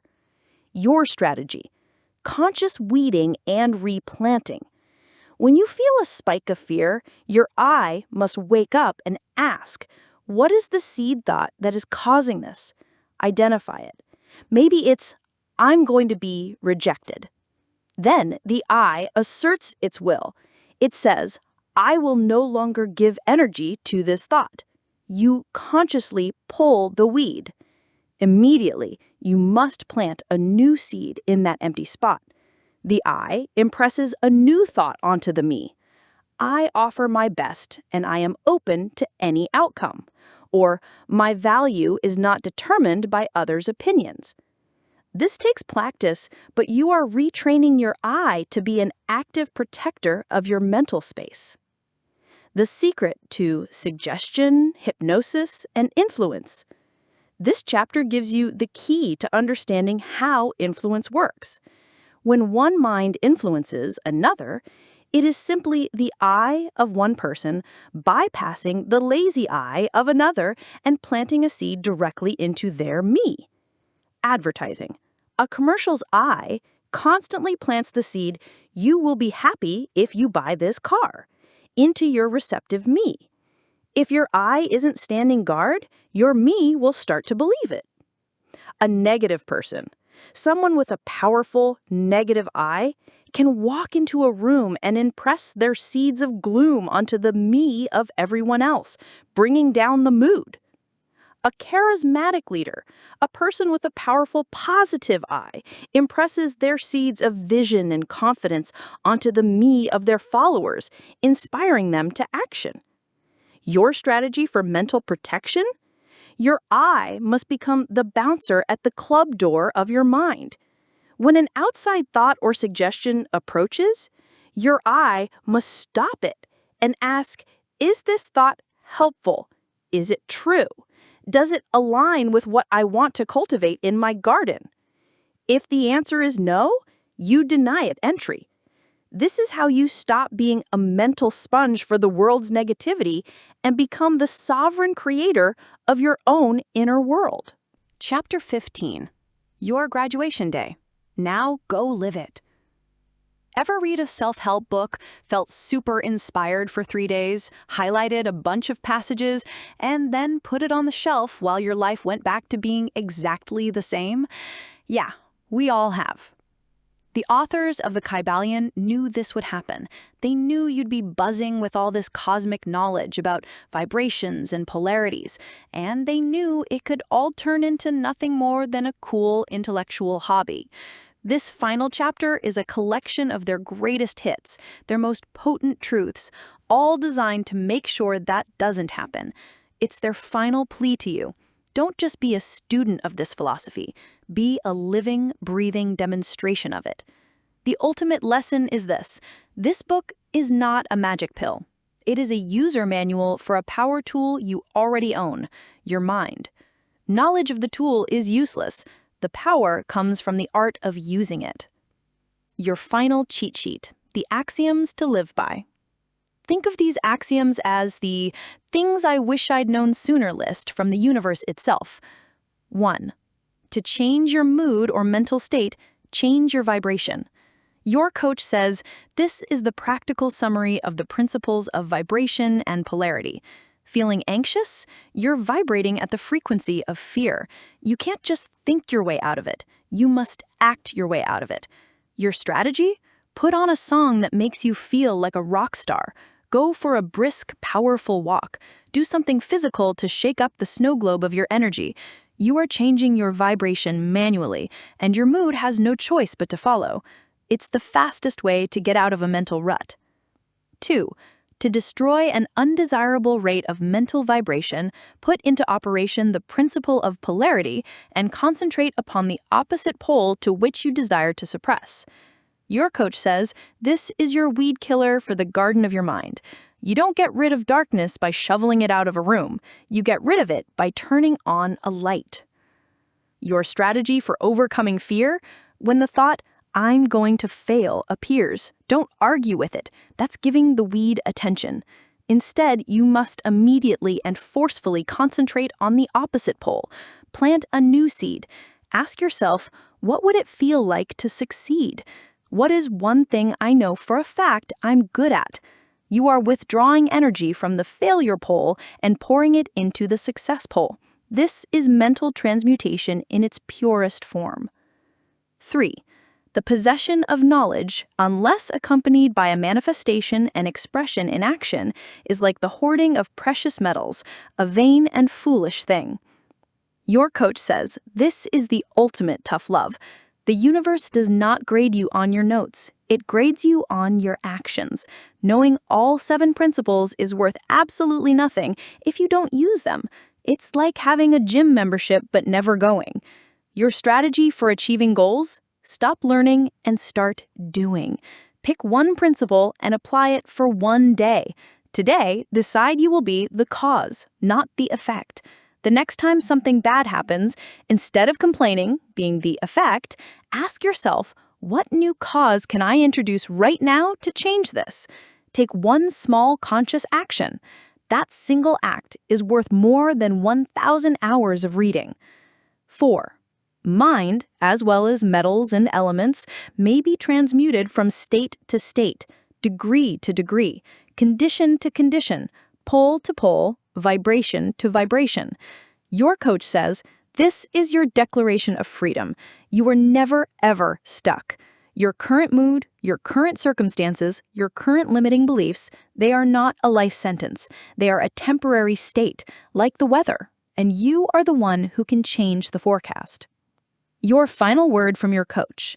You didn't just read a book. You were initiated into an ancient understanding of reality. This knowledge found you because you were ready for it. The challenges and struggles of your past were the entrance exam, and you passed. The central, ultimate lesson of the Kybalion is the transformation from pawn to player. The pawn is an effect. Life happens to the pawn. It is moved by luck, by other people's desires, by the rhythm of the world. It is a victim of circumstance. The master is a cause. The master understands the rules of the game, the 7 principles, and uses them consciously. The master plays with the polarities, surfs the rhythms, and chooses their vibrations. They don't control the board, but they master their own movement on it. This is your moment of choice. You can close the summary and go back to being a pawn, pushed around by the currents of life, occasionally complaining about your bad luck. Or you can take a deep breath, stand up, and decide to be a cause. You can decide to be the master of your own mental states, the gardener of your mind, and the conscious creator of your reality. The game is on. The principles are yours. Now go play. And with that, the final axiom has been spoken. Take a deep breath. Just let that all settle. You've just received the 7 universal laws that govern all of existence. The keys to the kingdom are now in your hands. The ultimate lesson of the Kybalion is the journey from being a pawn to becoming a player, from being an effect that life happens to becoming a conscious cause that makes life happen. This knowledge is alive, and it will continue to unfold for you in the days and weeks to come. Watch how the world starts to look different. Notice these principles in action all around you. And now I have to ask you, which of the 7 principles hit you the hardest? Which one made you sit up and say, that's it? That's what I've been missing. Please let me know in the comments below. I genuinely want to hear what resonated with you, and I read every single one. I am so incredibly addicted to finding and sharing this kind of life-changing wisdom, and I am so honored to be on this journey with you. If you felt a shift while listening to this audiobook, if you're ready to continue your transformation and unlock more ancient secrets with me, then please show your support. It would mean the world to me if you would hit that like button, subscribe to the channel, and please make sure you ring that notification bell because I post powerful new audiobooks like this every single Saturday, and you don't want to miss the next step on our journey. Thank you for trusting me with your time and your energy today. Go out there and start creating the reality you deserve. Sending you all so much love.